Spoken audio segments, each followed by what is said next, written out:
Hi everyone, and welcome back to Art with Miss Choate. Thank you for joining me on this Monday morning. What we're going to be doing today is going to be slightly different. We're going to pretend that we are cave people. We're actually going to be drawing or painting underneath the table. I know this might scare some parents out there that might be doing it with some of their kids, or maybe you're an adult and you're like, I don't need to do this. Why are we doing this today? I want to do this because it's kind of, again, breaking us out of our shell, making us do something we haven't done. I highly doubt during this quarantine time that you've sat on the floor, gone underneath the table, and drawn up there. Have you done that on quarantine? No? Then we're gonna do it, because everything else in the house you've probably done. You're probably sick of your living room, you're probably sick of sitting on your bed, on your computer, on your phone. These are the things we keep doing over and over. So let's do something different, even if you're an adult not doing this with a kid and it seems ridiculous.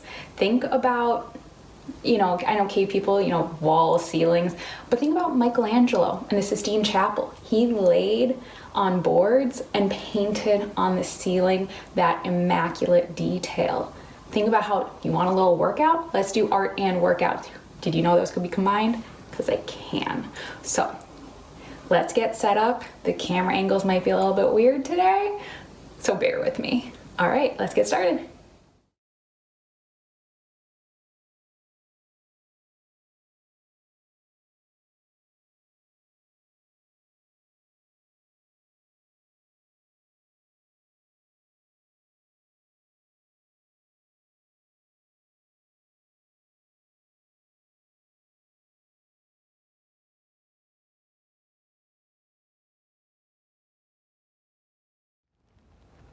All right, so depending on how adventurous you feel, you can either use markers, color pencils, crayons. With younger kids, I'd recommend a crayon because that way if it does get on your table, you can wipe it off, or a washable marker can wipe off too.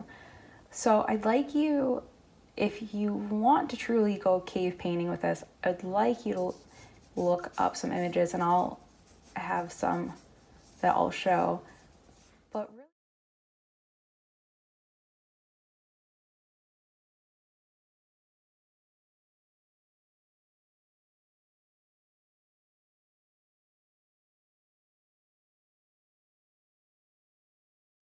But really focus on trying to create how people used to create. So there wasn't a whole lot of accuracy. And why wasn't there accuracy? I want you to talk about that with your students. There's not accuracy because how much control do you really have over your hand when it's floating like this? Now this hand doesn't have to be up there.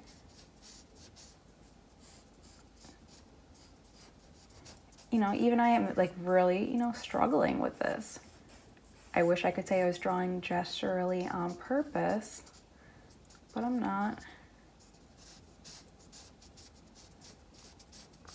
So even just drawing underneath a table like this, it gives you a perspective on how people had to create before. And also, did they have markers? No, they didn't have markers to do this with. Hi.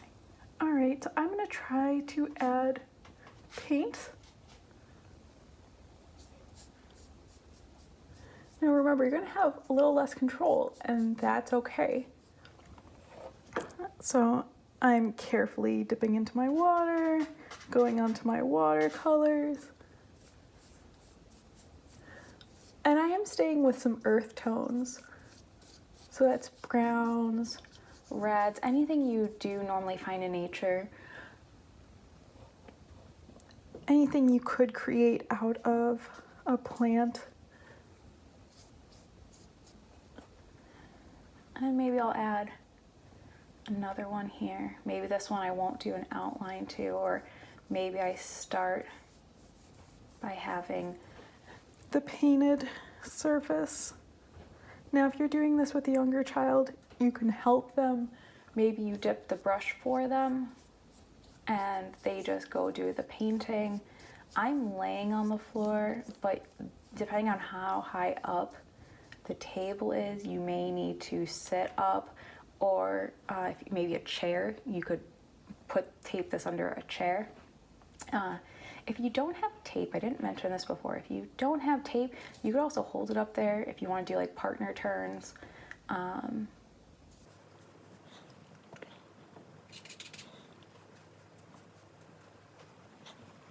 But I'm actually quite enjoying this. Like, it's different. Obviously, Pepper is confused as to what's happening.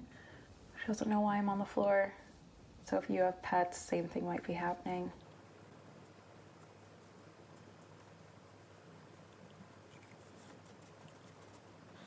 And then you could go back into those painted ones, either with a pencil.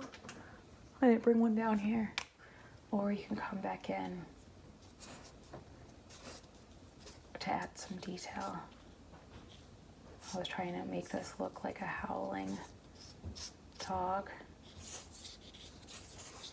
Like I said, I have so little control under here. My arms are actually getting a little tired.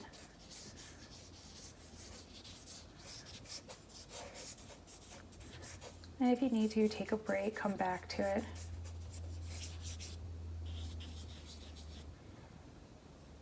And see what you can create. Thank you for joining me on this wonderful Monday, and hopefully you let yourself create. Hopefully you went underneath that table and you just let yourself express. You let yourself kind of fall into the shoes of somebody else, and hopefully you created something. Oh, let's see if you can focus. Something that you enjoyed and you maybe laughed as you were doing it. If you didn't realize or didn't notice, over the weekend I did post a video on Saturday and Sunday, so go check those out if you haven't already. And as always, please like, comment, subscribe. If you liked this video, pass it along. If you know of somebody else in your child's class that might enjoy sitting under the table and drawing, pass it along to your class. I really would appreciate it. I want everyone making during this time. I want all kids that aren't in school creating art. I want all adults and parents, anyone who's at home and has extra time, maybe extra time on their mind, distract yourself, laugh with me, and let's have a good time. So thank you so much for tuning in, and have a wonderful start to your week. Bye.